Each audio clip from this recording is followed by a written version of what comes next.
शहाजी राजे गेले ही खबर मावळ मुलखात पसरताच राजांच्या भावकीतली मंडळी राजगडावर आली. त्यात शंभूबाळांचे मामा फलटणकर बजाजीराजे निंबाळकर आले होते. नातेबंदातल्या सर्व मंडळींसमोर राजांच्या मस्तकांचे मुंडन झाले. उतरत्या केश समारंभाच्या मस्तकाने आणि जडावलेल्या मनाने राजांनी शहाजीराजांची दिवसकर्मे शास्त्रयुक्त विधीने पार पाडली. ते विधी समोर बघताना शंभूबाळांची एकच एक कोशिश चालली होती. कधीच न बघितलेल्या आपल्या थोरल्या महाराजसाहेबांची मूर्ती कल्पनेने ते मनोमन रेखू बघत होते, पण ते साधत नव्हते. कितीही कोशिश केली तरी त्यांच्या मनासमोर मूर्ती उभी ठाकत होती ती आबासाहेबांचीच. शेवटी एके दिवशी जिजाऊंच्या महाली त्यांची पायधूळ मस्तकी घ्यायला आलेल्या शंभूबाळांनी त्यांना विचारले, कसे कसे दिसत होते आमचे थोरले महाराज साहेब? थोरल्याओ. भरल्या डोळ्यांनी राजांकडे बघताना कधी नव्हे ते जिजाबाईंना आज प्रथम भावूक होऊन गेल्या. शंभूबाळांचा तोंडावळा थेट आमच्या स्वारींसारखा आहे. नाक, भुवयांची तशीच ठेवण, कपाळाची तशीच भरदार आडवी मांडण आणि आतबाहेर सारख्या साफ असलेल्या रानभेरी डोळ्यांच्या बाहुल्यांचे सतेज साफ दर्पण. महाराजांना आगेनगाने जवळ घेताना जिजाऊंना म्हणावेसे वाटले की, शंभूबाळ, तुम्ही थेट तुमच्या थोरल्या महाराजसाहेबांच्या सारखेच दिसता. पण त्या काहीच बोलल्या नाहीत. प्रेमभराने त्यांनी बाळराजांचे खांदे पकडले आणि त्यांच्या नितळ डोळ्यात बघताना जिजाबाईंना आपल्या हयातीत हरवलेल्या कैक पायवाटा त्यात दिसू लागल्या. बजाजी मामा फलटणला परतण्यापूर्वी मनची एक इच्छा राजांना बोलावी म्हणून त्यांच्या महाली भेटीसाठी आले. भेटमुद्रा रुजू करून ते राजांना म्हणाले, आम्ही फलटणला परतावे म्हणतो राजे, इजाजत होईल? तर संगती महाराजांना घेऊन त्यांना तेवढाच कुटुंब पालट होईल. कसं करता? बजाजींच्याकडे बघताना राजांना सईबाईंची आठवण झाली आणि जाणून गेले की शंभूबाळांनी आपले आजोळ पाहिलेच नाही. आम्ही आमच्या आजोळाला सिंदखेडला पारखे झालो. बाळराजांचं तसं व्हायला नको. क्षणभर विचारात हरवल्यागत भांबवून राजे बजाजींना म्हणाले, जरूर घेऊन चला बाळराजांना बजाजी. पण मासाहेब काय म्हणतात ते बघा. गड सोडताना बरोबर धाराऊ आणि अंतोजी रायाजी घ्या. हत्यारबंद धारकरांची शिबंदी संगती ठेवा. तुम्ही घरची माणसं, तुमचा काळीज गुंतवा आम्ही जाणतो. पण महाराजांना परते पाठवताना तुम्ही जातीनिशी बरोबर असा. त्यांची फिकीर नसावी राजे. उरात रक्ताची जाग आणि डोळ्यात तेल ठेवून खासे आम्ही हमेशा त्यांच्याबरोबर राहू. राजांनी होकार दिल्याने बजाजी फार समाधान वाटले. फलटणचा आपला कबिला शंभूबाळांना बघताच कसा खुशनिहाल होईल याचे चित्र मनाशी रेखीत ते राजांच्या महालाबाहेर पडले. जिजाबाईंची संमती मिळवताच बाळराजांच्या जाण्याची सगळी तयारी झाली. शुभ दिवशी वाटचालीची पालखी पद्मावती माचीवर सिद्ध झाली. जिजाऊचा, राजांचा आणि राणीवंशातील सगळ्या मासाहेबांचा निरोप आशीर्वाद घेतलेले बाळराजे राजगडाच्या सदर महालाबाहेर पडले. त्यांच्याबरोबर धाराऊ आणि तिची 2 मुलगे अंतोजी रायाजी चालले. बाळराजांना निरोपाची पाय सोबत देण्यासाठी खुद्द राजे त्यांचा हात हातात धरून पद्मावती माचीपर्यंत आले. राजांच्या पायांना हात लावून बाळराजांनी एकदा त्यांच्याकडे पाहिले. या, सांभाळून असा. बाळराजांचे खांदे थोपटवीत राजे म्हणाले. शंभूबाळ पालखीत बसले. पाठोपाठ धाराऊ पालखीत चढली. भोयांनी खांद्यावरचे भोयपट हातांनी ठाकेठीक करून पालखीला खांदे दिले. पालखी राजगड उतरू लागली. तिच्या दोन्ही तर्फेने हातात तळपते नंगे तेगे पेलून तरणे बाण रायाजी अंतोजी चालले. शेकडो निवडक पटेकर कमरेच्या हत्याराच्या मुठीवर आपली दमदार बोटे ऋतवीत धरून पालखी मागून चालले. आदिलशाही बागदार किमोश डोक्यावर असलेल्या बजाजी मामांनी राजांची छातीला छाती भिडवून भेट घेतली. डोळ्यांनीच राजांना फिकीर नसावी असा भरोसा दिला आणि तेही पालखी मागून चालले. पालखी नजरेआड होईपर्यंत राजे स्वतःला हरवल्यागत तिच्याकडे एकनिजर बघत राहिले. सईबाईंची आठवण देणाऱ्या राजांच्या आजोळी चाललेल्या पालखीकडे बघताना राजे मनातील सईबाईंना म्हणत होते, आमच्या मुलखात आलेल्या जगदंबेच्या मूर्तीचं दर्शन घेणं तुम्हास घडत नाही. कधी शंभूबाळांना घेऊन तुम्हास आपल्या माहेरगावी फलटणला जाणं साधलं नाही. तुमच्या अंतसमयी तुमची आमची भेट झाली नाही. नेहमी दूर देशी असलेले आमचे महाराज साहेब असेच शिकारीचे निमित्त करून कायमचे दूर निघून गेले. सई, माणसांचा हा गुंतवा उकल होण्यासारखा नाही. तरीही एकला जीव पदरी घातला म्हणून तुम्ही शंभूबाळांना आमच्या हवाली केलत. जेवढं साध्य होईल तेवढं आम्ही त्यांच्यासाठी करणार आहोत. पण या दुनियेत आलेला हर एक जीव एकलाच असतो. स्वतःच्या आजोळास तो कायमचा पारखा झालेला असतो. किरणे तिला आली असताना फलटण नजरटप्प्यात आले. बजाजी राजांनी गाव वेशीवरच्या भोयांना पालखी ठाण करण्याची आज्ञा दिली. एक स्वार पुढे धाडून चिरंजीव शंभूबाळ आल्याची वर्दी आपल्या वाड्याकडे पाठवली. निंबाळकरांचा निसूर असलेला वाडा ती खबर ऐकताच चैतन्याने जागून उठला. बजाजींचे चिरंजीव महादजी, तुळोजी, कान्होजी आणि गोरखोजी खाजगीच्या कारभाऱ्यांना संगती घेऊन राजांना सामोरे जाण्यासाठी गाव वेशीवर आले. कारभाऱ्यांनी एक पाय बांधलं चित्त कोंबडं शंभूराजांवरून उतरून दूर फेकून दिलं. शंभूराजांनी आपली चारी मामे भावांची उरबेट घेतली. आपले मामा बजाजी राजे आणि सारे मामे भाऊ यांच्या समवेत राजांनी बाणगंगा नदी ओलांडून फलटणात आपल्या मातोश्री आऊसाहेबांच्या गावठाणात प्रवेश केला. आपला घडीव दगडाचा चिरेबंदी वाडा नजरेत येताच बजाजी हात उंचावात करत म्हणाले, राजे, पाहिला तुमच्या आऊसाहेबांचा वाडा? मामांचे ते बोल ऐकताना आपला उजवा हात छातीवरच्या माळेतील कवड्यांना केव्हा आणि कसा भिडला हे राजांना कळलेच नाही.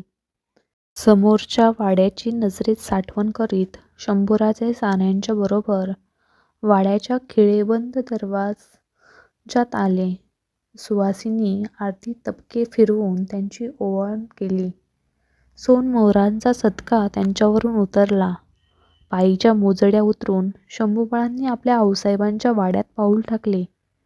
त्यांची भिरभिरती नजर वाड्याचा कानाकोपरा टेपत होती. आपल्या छोटेखानी उरात कोण प्रकारची घालमेल माजली आहे त्याची त्यांना नीटपणे उकल होत नव्हती. चला बाळराजे, प्रथम देवदर्शन करू, बजाजी देवमहालाच्या रोखाने हात करीत म्हणाले. मामांच्या मागून देवमहालात जाऊन शंभूराजांनी देवदर्शन केले. बजाजींनी आपल्या कबिल्यातील साऱ्या स्त्रियांना देवमहालात बोलावून घेतले.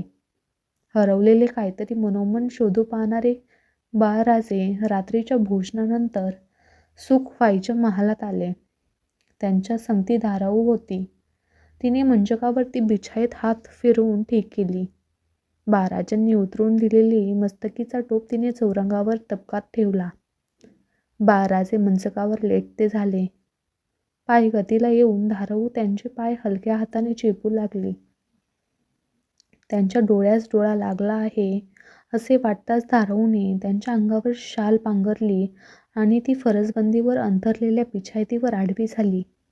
महालाच्या अंतरंगावर चिरागदालनाच्या ज्योतींनी आपल्या मंद प्रकाशाची पिवळसर शाल पांघरती केली होती. आपल्या गोंदल्या हाताची वळी करून ती उशासारखी डोक्याखाली घेतलेल्या धाराऊचा श्वास लयीत सुरू झाला. पण मंचकावरचे बाळराजे तळमळत होते. जागेपलटामुळे त्यांना झोप येत नव्हती. ते सारखे कूस पालटत होते. त्यांच्या अंगावरची शाल केव्हाच बाजूला पडली होती. एकच एकच विचार बळजोर स्वार त्यांच्या मनाच्या तटावर मान ठोकून बसला होता. चारी बाजूंनी तो कायदे आखडीत होता. लागणारी ओढ असह्य होत होती. कशा कशा दिसत होत्या आमच्या मासाहेब? त्या एकाच सवालाच्या कैक घोडेटापा होऊन दौडू लागल्या. कशा कशा दिसत होत्या आमच्या आऊसाहेब? का का आठवत नाही त्यांचा चेहरा? पाण्याबाहेरच्या बाळमाशासारखे शंभूबाळ तळमळू लागले. त्यांच्या काळजीची धडपड वाढू लागली. एकाएकी त्यांना पलीकडच्या दालनाच्या रुखाने कसली तरी खडखड स्पष्ट ऐकू येऊ लागली. त्या दालनाच्या खिडक्यांच्या चौकटींची तारे थडथडत होती. बाणगंगा नदीच्या रुखाने दौडत असलेल्या वारेझोत सुंकार गुंफीत निंबाळकरांच्या वाड्यात बेखोर घुसला होता. तो सुंकार आणि त्याला धरून उठणारी दारांची धडधड पडल्या पडल्या ऐकताना महाराजांच्या डोळ्यासमोर एकामागोमाग एक श्रीमुद्रा गरगर फिरू लागल्या. जिजाऊ, पुतळाबाई, सोयराबाई, काशीबाई, बजाजींच्या कबिल्यातील मामीसाहेब. पण त्या साऱ्या मुद्रा सोनपुतळवानात उजळून निघालेल्या होत्या. त्यांच्या तेजाने महाराजे दिपून जात होते. आडोसा आसरा घ्यायला त्यांना सावळे पण पाहिजे होते. मिटल्या डोळ्यांच्या हाताशी ते येत नव्हते. म्हणून बाळराजांनी डोळे उघडले.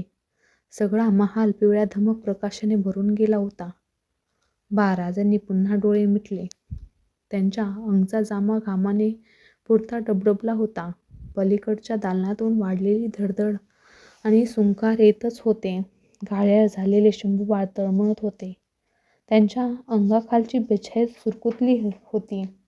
आऊसाहेब, अशी मोठ्याने कंठ फोडून साद घालावी असे त्यांना वाटत होते. डोळे मिटून पालथे पडलेल्या त्यांच्या छातीखाली सापडलेल्या भवानीच्या माळेतील कवड्यांचे श्वाससुद्धा घुटमळत होते. कोंडी कोंडी दाटली होती. एकाकी पाठीवर पडलेल्या हाताच्या स्पर्शाने ते केवढे तरी दचकले आणि खाडकन मंचकावर उठून बसले. ती धाराऊ होती. मूळची गोरवर्णी असली तरी ती हात, कपाळ, गळा गोंदलेला असल्यामुळे ती सावळीच दिसत होती. तिला समोर पाहताना शंभूबाळ थरथरत बोलून गेले, धाराऊ? आऊसाहेब? त्यांच्या दाट कुरळ्या केसातून ममतेने आपली कुणबी बोटे फिरवीत धाराऊ म्हणाली, भिवू नका, मी हाय नव. आणि तिने महाराजांचे मस्तक आपल्या छातीजवळ बिलगते घेतले. पलीकडच्या दालनातील दारांची धडधड आता निसूर झाली होती. वारेझोताचा सुंकार आपल्या पावली निघून गेला होता. ते पलीकडचे दालन निंबाळकरांच्या वाड्यातील बाळंतिणीचे दालन होते. एक सालांपूर्वी त्याच दालनात सईबाईंचा जन्म झाला होता. धाराऊला, शंभूबाळांना हे काहीच माहीत नव्हते. धाराऊ आपल्या पदराने महाराजांचा कपाळी दाटलेला घाम टिपू लागली. अंधारात निसूर झालेला फलटणचा घेर धरलेली बाणगंगा नदी निर्धार किनाऱ्याला हासत देत संतपणे वाहत होती. थोडे दिवस फलटणात मुक्काम करून बजाजी मामांसह शंभूराजे राजगडावर परतले. या अवधीत कोंढाण्यावरून होणाऱ्या तोपमारीने हैराण झालेले जयसिंग सिंगाने कोंढाण्याचा वेढा हलवून हताशपणे औरंगाबादेची वाट धरली होती. राजगड सोडून खासे राजे अहमदनगर औरंगाबादेपर्यंतचा मोगलाई मुलूक जेर करून राजगडावर परतले होते. सुरत लूट, जसवंत सिंगाची माघार, मोगलाई मुलखाची मावळ्यांनी केलेली मारझोड यांनी औरंगाबादेच्या दिल्ली दरबाराची हवा तापू लागली. आपल्या या हालचालींचा नतीजा म्हणून औरंगजेब आता कोण मनसुब्याने पावले टाकील याचा विचार करीत राजे आपल्या महाली खिडकीच्या चौकटीजवळ पाठीवर हात ठेवून बांधून उभे होते. त्यांची नजर गुंजवणीच्या वळणार पात्रावर जखडली होती. हाताची सडक बोटे चळवळ करीत एकमेकांना पुन्हा पुन्हा गुंतली जात होती. बजाजी भेटीला येत असल्याची मिळालेली वर्दीसुद्धा ते विसरून गेले होते. राजांच्या महाली आलेले बजाजी राजांना पाठमोरे पाहून क्षणभर गोटाळले.